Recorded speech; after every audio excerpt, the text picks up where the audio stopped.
Hello बच्चों, स्वागत है आप सभी का आपके अपने YouTube channel Arvind Bidlan classes में। बच्चों, आज जो हम वीडियो में डिस्कस करेंगे ये एक प्रैक्टिस पेपर 2 है जो क्लास 10th के बच्चे हैं NIOS के, यानी जो ओपन के बच्चे हैं क्लास 10th में। ये वीडियो आज उनके लिए बनाई गई है और इसका विषय है सामाजिक विज्ञान, जिसका विषय कोड 213 है। ठीक है, तो इससे पहले भी मैंने प्रैक्टिस पेपर 1 और 3 बनाया हुआ है, आप बच्चे वहां से जाकर देख सकते हैं। और ये वीडियो आप बच्चों के लिए बहुत ही इम्पोर्टेंट है, क्योंकि आप बच्चों को पता है कि आपका 30 अप्रैल का पेपर जो है वो आपका सोशल साइंस का है। तो इस दृष्टिकोण से ये प्रैक्टिस पेपर आप बच्चों के लिए बहुत इंपॉर्टेंट है, इसीलिए वीडियो आप बच्चों को पूरा देखनी है ताकि आप बच्चे बहुत अच्छे से चीज़ों को समझ सकें। ठीक है, तो जो बच्चे चैनल से नहीं जुड़े हैं चैनल को सब्सक्राइब कीजिएगा, वीडियो को लाइक कीजिएगा और आगे भी दूसरे बच्चों को जरूर शेयर कीजिए। आपके पास इस 30 अप्रैल को से पहले जो है SST के बीच मतलब कोई भी छुट्टी नहीं है आपकी, तो 30 अप्रैल को आपका पेपर है, तो इसीलिए आपको जो है जितना से ज्यादा हो इन प्रैक्टिस पेपर को देखिए ताकि आप चीजों को समझ सके। और जितना भी प्रैक्टिस करेंगे वो लिख के प्रैक्टिस कीजिए। ठीक है, तो यहाँ देखिए, जैसा आप देख रहे हैं यहाँ पर ये एक सोशल साइंस का प्रैक्टिस पेपर मैं लेकर आया हूँ। इस प्रैक्टिस पेपर में हम हिस्ट्री हिस्ट्री के बारे में, ठीक है, ज्योग्राफी, इन्वायरमेंट के बारे में, साथ ही साथ इसमें जो क्वेश्चंस मिलेंगे आपको सिविक्स यानी जो गवर्नमेंट से जुड़े हुए हैं, और कुछ आपको क्वेश्चंस मिलेंगे वो इकोनॉमिक्स और सोसाइटी के बारे में। ठीक है, तो ये आप बच्चों के लिए बहुत ही इंपॉर्टेंट है, इसलिए आप बच्चे इसको पूरा देखना। ठीक है बच्चों, चलो शुरू करते हैं हम अपनी वीडियो को। तो यहाँ पे जैसा आप देख रहे हैं, यहाँ पर पहला जो प्रश्न आते हैं वह ऑब्जेक्टिव क्वेश्चंस हैं, जिसमें पहला प्रश्न हमसे पूछा गया है कि निम्नलिखित में से किस वर्ष जेम्स वॉट ने भाप का इंजन बनाया। ठीक है, तो जेम्स वॉट जो नाम है ये एक व्यक्ति हैं जो किस देश से हैं, ये इंग्लैंड से जुड़े हुए व्यक्ति हैं। इंग्लैंड यानी ये अंग्रेज जिन्होंने हमारे देश पर राज किया, इंग्लैंड के व्यक्ति हैं। और इन्होंने एक स्टीम इंजन, एक भाप का इंजन बनाया था, जिससे रेल गाड़ी को चलने में बड़ी हेल्प मिली थी और गाड़ी की स्पीड तेज हो गई थी। तो ये इंजन बनाया गया था 1805 के अंदर। ठीक है, तो जेम्स वॉट ने 1805 में ये रेल का यानी भाप का इंजन बनाया था। ठीक है, आगे देखिए, अगला क्वेश्चन कहता है, क्वेश्चन नंबर 2, दास कैपिटल पुस्तक के लेखक कौन थे। तो इसका जो सही जवाब होगा वो होगा कार्ल मार्क्स। कार्ल मार्क्स जो है ये दास कैपिटल पुस्तक के लेखक थे। आपसे पूछ सकता है कि कार्ल मार्क्स ने कौन सी पुस्तक लिखी थी, तो इसका सही जवाब होगा दास कैपिटल। ठीक है, बहुत फेमस किताब है कार्ल मार्क्स की, और कार्ल मार्क्स हमेशा से मजदूरों के हितों की बात करते आए हैं। ठीक है, मजदूरों के हितों की बात इन्होंने हमेशा से की है।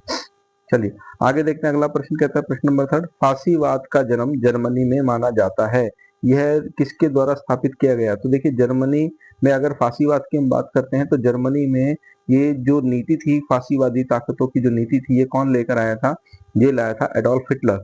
ठीक है, एडोल्फ हिटलर वो व्यक्ति है जिसने जर्मनी पर कंट्रोल किया था, और कहीं ना कहीं सेकेंड वर्ल्ड वॉर जो दूसरा विश्व था उसको कराने में हिटलर का बहुत बड़ा हाथ था। ठीक है, चलिए आगे देखिए, आगे कहता है प्रश्न नंबर 4, लूथर के विचारों ने यूरोप को किस भाग में बांट दिया। मतलब अगर कहते हैं कि कितने भागों में बांट दिया, ये भी पूछ सकता है कि लूथर के विचारों ने यूरोप को कितने भागों में बांट दिया। तो यूरोप को इसने 2 भागों में बांट दिया, एक भाग था कैथोलिक और दूसरा था आपका प्रोटेस्टेंट। तो कैथोलिक जो थे ये इस पे पॉप का काफी जो है वर्चस्व होता था। पॉप जो है वो लोगों पर कंट्रोल करता था, राजा को कंट्रोल करता था। लेकिन जो प्रोटेस्टेंट है वो पोप का विरोध करते थे। प्रोटेस्टेंट विचारधारा को मानने वाले लोग जो है वो पोप की बातों का, इसकी नीति का विरोध करते थे। तो जो लूथर था, मार्टिन लूथर जो थे, इन्होंने यूरोप में 2 विचारों को 2 भागों में बांट दिया, एक था कैथोलिक और दूसरा था प्रोटेस्टेंट। तो लूथर जो थे ये प्रोटेस्टेंट विचार को मानने वाले, मतलब कह सकते हैं कि लूथर को मानने वाले जो लोग थे वो प्रोटेस्टेंटवादी थे। ठीक है, चलिए आगे देखें, तथा बंगाल की खाड़ी में चक्रवात सामान्यतः कब आते हैं। तो बंगाल की खाड़ी में जो चक्रवात आते हैं वो पीछे हटते हुए मानसून के समय में आते हैं। ठीक, आगे देखिए, आगे कहता है अगला प्रश्न नंबर 6 कि राजनीतिक दलों का प्रतीक चिन्ह कौन आवंटित करता है। तो राजनीतिक दलों को चुनाव चिन्ह कौन देता है, तो राजनीतिक दलों को चुनाव चिन्ह देता है बेटा चुनाव आयोग। चुनाव आयोग जो है ये भारत की एक संस्था है जिसकी स्थापना 25 जनवरी साल 1950 को हुई थी। ठीक है, चुनाव आयोग का काम हमारे देश में शांतिपूर्वक और सही तरीके से चुनाव कराने का है और ये निष्पक्ष होकर काम करता है। निष्पक्ष, ठीक है, ये कैसे काम करता है? निष्पक्ष होकर काम करता है। ठीक है, तो चुनाव आयोग 25 जनवरी 1950 को भारत में बना था और इसका मेन काम होता है भारत में निष्पक्ष तरीके से चुनाव कराना। ठीक है, तो अगर किसी राजनीतिक दलों को, अगर कोई राजनीतिक दल है उसको किसी तरह का कोई चिन्ह बांटना है तो ये काम भी चुनाव आयोग ही करता है। ठीक है, आगे देखिए यहाँ पर एक नक्शा है, तो यहाँ हमसे कुछ क्वेश्चन पूछे गए, जैसे इसमें पूछा गया है कि हमें हिमालय बताना है कि जो जास्कर श्रेणी है ये कहाँ पर है। देखिए अगर हम जास्कर की बात करते हैं तो जास्कर जो है आप दिखा सकते हैं, ये जास्कर श्रेणी है हिमालय की। ठीक है, ये कौन सी श्रेणी है? ये जास्कर है, जास्कर, ये हिमालय की जास्कर श्रेणी है। ठीक है, इसके बाद अगला सवाल देखिए क्या कहता है। कहता है हिमालय की चोटी की पहचान करें। या हमसे पूछ लेगा कि माउंट एवरेस्ट जो हिमालय की चोटी है ये कहाँ पर है, भारत में के नक्शे में कहाँ है? तो माउंट एवरेस्ट जो हिमालय की चोटी है ये कहाँ पर है? ये नेपाल में है। कहाँ पर है? नेपाल में। और अगर आपसे पूछे कि दुनिया की सबसे ऊंची चोटी कौन सी है माउंट एवरेस्ट की, तो वो सॉरी, अगर आपसे पूछे कि हिमालय की दुनिया में सबसे ऊंची चोटी कौन सी है तो आप बताओगे कि वो है माउंट एवरेस्ट। ठीक है, तो अगर हमें यहाँ पर फील करना है माउंट एवरेस्ट तो कहाँ फील करेंगे? देखो ये हमारा जो पड़ोसी मुल्क है नेपाल, ठीक है, ये वाला जो देश है ये नेपाल है, तो माउंट एवरेस्ट आप यहाँ दिखाओगे। ये है आपका क्या? माउंट एवरेस्ट, एवरेस्ट, ठीक, माउंट एवरेस्ट। ठीक है, चलिए चलते हैं अगले सवाल पे। आगे कहता है निम्नलिखित में से कौन सी हिमालय की नदी नहीं है? देखो यहाँ पे वैसे आंसर मैंने कावेरी लिख दिया है, लेकिन अगर आपको 4 ऑप्शन दिए जाएंगे, ठीक है, हिमालय की कौन सी नदी नहीं है, जैसे गंगा है, ठीक है, सिंधु है, ठीक है, इसके बाद यमुना है और इसके बाद कावेरी, कावेरी। ठीक है, तो ये चारों ही हिमालय से निकलने वाली नदी है, जबकि कावेरी जो है ये हिमालय से निकलने वाली नहीं है, ये एक प्रायद्वीपीय नदी है। ठीक है, कावेरी प्रायद्वीपीय नदी है। और इसमें आप ये भी बता सकते हैं, आपको पता होना चाहिए कि कावेरी नदी को जो है हम क्या कहते हैं? हम जिसे दक्षिण भारत की गंगा बोलते हैं। दक्षिण भारत की गंगा, दक्षिण भारत की गंगा कौन सी है? कावेरी है। ठीक है, आगे देखिए अगला सवाल कहता है भारत की सबसे बड़ी प्रायद्वीपीय नदी कौन सी है? देखिए अगर भारत की सबसे बड़ी प्रायद्वीपीय नदी की बात करता है तो सही जवाब है गोदावरी। गोदावरी जो है ये सबसे बड़ी प्रायद्वीपीय नदी है, इसको हम बूढ़ी गंगा भी कहते हैं, बूढ़ी गंगा, और इसे हम दक्षिणी गंगा भी कहते हैं, दक्षिणी गंगा। ठीक है, अगर दक्षिणी गंगा बोला जाए तो गोदावरी है, और अगर दक्षिण भारत की गंगा बोला जाए तो वो कावेरी है। ठीक है, साथ ही में से बूढ़ी गंगा भी बोलते हैं। ठीक है, चलिए आगे देखिए 1705 में किसने खानों में पानी निकालने के लिए इंजन बनाया? तो ये व्यक्ति थे थॉमस न्यूकोमेन। थॉमस न्यूकोमेन ने एक इंजन बनाया जिससे हम क्या कर सकते थे? खानों में से पानी निकाल सकते थे। आगे अगला सवाल कहता है राज्य सेवा आयोग के अध्यक्ष की नियुक्ति कौन करता है? तो इसका सही जवाब होगा राज्यपाल। राज्यपाल जो है राज्य लोक सेवा राज्य सेवा आयोग के अध्यक्ष की नियुक्ति करता है। आगे 1920 में 1920 के बाद तानाशाही सरकारें किस देश में बनी रही? तो इसका सही जवाब है जर्मनी और इटली में तानाशाही सरकार बनी रही। नेक्स्ट, भारत में कहता है भारत में सशस्त्र सेनाओं का प्रमुख कौन होता है?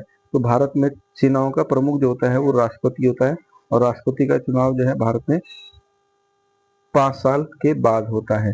ठीक है, और इसका जो चुनाव होता है बच्चों ये होता है अप्रत्यक्ष, अप्रत्यक्ष चुनाव होता है, जिसमें संसद के निर्वाचित सदस्य, चाहे वो लोकसभा और राज्यसभा, इनके निर्वाचित सदस्य, साथ ही साथ विधानसभाओं के निर्वाचित सदस्य, दिल्ली और पांडिचेरी की विधानसभा के भी निर्वाचित सदस्य इसके चुनाव में भाग लेते हैं। ठीक है, तो 5 साल बाद राष्ट्रपति का चुनाव होता है और इसका चुनाव अप्रत्यक्ष तरीके से होता है। आगे देखिए, आगे कहता है उच्च न्यायालय के मुख्य न्यायाधीश की नियुक्ति कौन करता है? अगर उच्च न्यायालय के मुख्य न्यायाधीश की नियुक्ति की बात करते हैं हम तो इसकी नियुक्ति करता है राष्ट्रपति। ठीक, नेक्स्ट कहता है निम्नलिखित में से कौन सा कथन सही है? तो जो सही जवाब है, देखिए यहाँ पे ऑप्शन वाले सवाल है, लेकिन जो सही जवाब है वो ये है कि भारत में राजनीतिक दलों की शुरुआत जो है वो स्वतंत्रता से पहले हो गई थी। तो राजनीतिक दलों की शुरुआत हमारे देश में स्वतंत्रता से पहले भी हो गई थी, क्योंकि 1885 में हमारे कांग्रेस पार्टी बनी थी, ठीक है, कांग्रेस पार्टी बनी थी। और 1925 में एक पार्टी बनी थी जिसका नाम था कम्युनिस्ट पार्टी, कम्युनिस्ट पार्टी। ठीक है, तो ऐसे दल थे जिनकी शुरुआत जो है वो आजादी से पहले हो गई थी। आगे देखिए, राज्यसभा में किसी विधेयक को कितने दिन तक जो है रोका जा सकता है? तो राज्यसभा किसी विधेयक को केवल और केवल 14 दिन तक रोक सकती है, उसके बाद वो अपने आप पास हो जाता है। नेक्स्ट, स्वर्ण जयंती ग्राम स्वरोजगार योजना कब शुरू होती है? साल 1999 में योजना शुरू होती है। अगला, प्रधानमंत्री की नियुक्ति कौन करता है? तो इसकी नियुक्ति राष्ट्रपति करता है। ठीक है, नेक्स्ट आगे आता है, शिक्षा और बच्चों की देखभाल संबंधी कौन सी योजना है? तो इसका जो सही जवाब है वो है एकीकृत बाल विकास योजना। ठीक है, नेक्स्ट, खालिस्तान भरना है हमें, तो कुल आय और कुल जनसंख्या से विभाजित कर हम क्या निकालते हैं? हम प्रति व्यक्ति आय, हम प्रति व्यक्ति आय हमें पता लगती है जब हम कुल जनसंख्या से जो है कुल आय को अगर हम कुल जनसंख्या से विभाजित करते हैं तो हमारी प्रति व्यक्ति आय आ जाती है। ठीक है, तो कैसे निकालेंगे इसको? देखो, जैसे ये हमारी इनकम है, यहाँ टोटल इनकम अगर हम लिख लेते हैं टोटल इनकम, और यहाँ टोटल पॉपुलेशन, अगर मैं टोटल इनकम को टोटल पॉपुलेशन से डिवाइड करता हूँ तो मेरा पर कैपिटल इनकम यानी प्रति व्यक्ति आय आ जाएगी। ठीक, आगे देखिए, एक शब्द चुनना है, राष्ट्रपति और मंत्रिमंडल के बीच कड़ी कौन होता है? प्रधानमंत्री होता है। राष्ट्रपति किसकी सलाह पर नियुक्ति करता है? प्रधानमंत्री की सलाह पर नियुक्ति करता है। नेक्स्ट, खालिस्तान भरने हैं, जब उच्च न्यायालय को मूल एवं अपील अधिकार क्षेत्र प्राप्त है। बिल्कुल सही जवाब है, जो उच्च न्यायालय होते हैं अपील और मूल अधिकार क्षेत्र प्राप्त होते हैं। उच्च न्यायालय न्यायाधीश की आयु जो रिटायरमेंट की है वो 62 साल की है, और विधान परिषद सदस्य की न्यूनतम आयु जो है वो क्या है? वो 30 साल होनी चाहिए। अगर कोई व्यक्ति 30 साल का है तो विधान परिषद का सदस्य बन सकता है, और उच्च न्यायालय का जो न्यायाधीश होता है वो 62 साल की उम्र में रिटायर हो जाता है। ठीक है, आगे देखिए, प्रश्न नंबर 25 कहता है, भारत में संघीय व्यवस्था है इसीलिए यहाँ केंद्र और राज्य दोनों स्तर पर है। ठीक है, तो हमारे देश में संघीय व्यवस्था जिसमें केंद्र भी और राज्य दोनों सरकारें काम करती है। आगे नेक्स्ट कहता है, संविधान, खालिस्तान भरना है में, कहता है संविधान के आदर्शों, संस्थाओं और राष्ट्र का आदर करे। ठीक है, इसके बाद भारत की एकता और अखंडता की रक्षा करे। ये हमारे क्या है? ये हमारे मौलिक कर्तव्य होते हैं। ये हमारे कौन से कर्तव्य? ये हमारे मौलिक कर्तव्य हैं कि अगर हम भारत के अच्छे नागरिक हैं तो हमें अपने मौलिक कर्तव्यों को निभाना चाहिए। हमें भारत की राष्ट्र की एकता और अखंडता की रक्षा करना है, साथ ही साथ संविधान के आदर्शों और संस्थाओं एवं राष्ट्र का आदर करना है। नेक्स्ट देखिए, अंडमान निकोबार में कितने 43 द्वीप हैं जिन्हें अंडमान द्वीप कहा जाता है। भारत में की नदियों की प्रणाली ड्रेनेज जो है, भारत में नदियों की जो प्रणाली है ड्रेनेज सिस्टम कहलाती है। आगे ठीक है, यहाँ देखिए सही विकल्प तो ये ऑप्शन 1 है, पूर्वी अवसादी। इसके बाद देखिए, स्थान करना है, पहला सुधार धार्मिक सुधार और दूसरा पुनर्जागरण। नेक्स्ट देखिए, स्थान करना है, औद्योगिक क्रांति इंग्लैंड में 1750 में शुरू होती है। नेक्स्ट, खालिस्तान, प्रथम जापान चीन जापान युद्ध 1894 में शुरू हुआ और 1895 में खत्म हो गया। तो पहला चीन जापान युद्ध 1894 में होता है, 95 में वो समाप्त हो जाता है। ठीक है, नेक्स्ट 32 में कहता है कि जर्मनी के एकीकरण के समर्थन में कौन थे? तो बिस्मार्क जो थे जर्मनी के एकीकरण के समर्थक थे। आगे खालिस्तान बताना है हमें, संयुक्त राज्य अमेरिका को संयुक्त राज्य अमेरिका कहा जाता है, और प्रथम महान मूर्तिकार कौन थे? माइकल एंजेलो थे। ठीक है, ये मूर्तिकार थे माइकल एंजेलो। आगे देखिए, कहता है सबसे ऊंची चोटी कौन सी है? Mount Everest. ये पूरे दुनिया की यानी पूरे विश्व की सबसे ऊंची चोटी कौन सी है? Mount Everest. ठीक है, और अगर मैं भारत की बात करूं तो भारत की सबसे ऊंची चोटी कौन सी है? तो भारत की है कंचनजंगा, ये भारत की सबसे ऊंची चोटी है। ठीक, नेक्स्ट हाँ, कहता है भारत का पूर्व और पश्चिमी विस्तार जो है वो 2933 दिया गया है। ठीक है, जैसे सपोज कि ये भारत है तो यहाँ से भारत की यहाँ तक की लंबाई है 3214। ठीक, और यहाँ से यहाँ तक की भारत की लंबाई है 2933। ठीक है, तो इसकी पूर्व और पश्चिम की लंबाई 2933 है। देखिए, स्तन भरने हैं, सहायक नदी कौन सी है? तो ये देख लीजिएगा, और आकृति कैसी भारत की डेल्टा आकृति बनाता है। अब नेक्स्ट देखिए, भारतीय दल प्रणाली की विशेषताएं क्या होती है? तो भारत में जो अगर दल प्रणाली में देखें तो बहुदलीय प्रणाली है, क्षेत्रीय दलों की भूमिका है और लोकतांत्रिक ढांचा होता है। तो ये भारतीय दल प्रणाली की क्या होती है? विशेषताएं हैं। ठीक, नेक्स्ट आगे कहता है पूर्ण स्वराज की मांग का क्या महत्व था? तो ब्रिटिश शासन से पूर्ण स्वतंत्रता और राष्ट्रीय एकता को बढ़ावा देना, ये पूर्ण स्वराज का जो थी ये महत्व था। पूर्ण स्वराज का जो नारा है ये साल 1929 में लाहौर जो है लाहौर में रावी नदी के किनारे जो है पंडित नेहरू के द्वारा पूर्ण स्वराज का नारा जो है वो दिया गया था। आगे नेक्स्ट, राष्ट्रपति की शक्तियां कौन सी होती है? तो राष्ट्रपति की शक्तियां कार्यपालिका शक्ति, विधायी शक्ति और आपातकालीन शक्ति। ठीक है, राष्ट्रपति की शक्तियां होती हैं जिससे राष्ट्रपति देश के लिए कार्य करता है। नेक्स्ट देखिए, अगला कहता है दो दल की क्या है भारत में? अगर कोई राष्ट्रीय दल है दो, तो कौन कौन से राष्ट्रीय दल हैं भारत में? तो पहला है भारतीय राष्ट्रीय कांग्रेस, दूसरा है भारतीय जनता पार्टी। ठीक है, तो भारतीय राष्ट्रीय कांग्रेस जो है ये 28 दिसंबर साल 1885 को बनती है, और भारतीय जनता पार्टी जो है इसकी स्थापना होती है साल 1980 और 84 के बीच में। ठीक है, क्योंकि भारतीय जनता पार्टी को पहले जो नाम दिया जाता था ये बोला जाता था भारतीय जनसंघ, तो भारत जनसंघ के नाम से जानी जाती थी, लेकिन 1880-84 के बीच में इसका नाम भारतीय जनता पार्टी कर दिया गया। ठीक है बच्चों, तो उम्मीद करता हूँ आप बच्चों को समझ में आया होगा। यहाँ तक हमारे प्रश्न जो है वो खत्म हो जाते हैं। तो वीडियो आपको कैसी लगी? ये जितने भी क्वेश्चन हैं बेटा सब इंपॉर्टेंट हैं, और मेरे द्वारा एक छोटा सा किया गया प्रयास है ताकि आप बच्चे पेपर में अच्छा कर सकें। तो बेटा जो बच्चे चैनल से नहीं जुड़े हैं, चैनल को सब्सक्राइब कीजिएगा, वीडियो को लाइक कीजिएगा, दूसरे बच्चों को भी शेयर कीजिए। मेरे YouTube चैनल पे आपको और भी कई सारी वीडियोस एनआईएस के बच्चों के रिगार्डिंग में मिल जाएगी, आप वो देख सकते हैं, चाहे वो वर्कशीट की हो, चाहे वो टेस्ट पेपर की हो, चाहे वो प्रैक्टिस पेपर की हो। ठीक है, तो आप जो भी प्रैक्टिस कीजिएगा लिख लिख के कीजिएगा।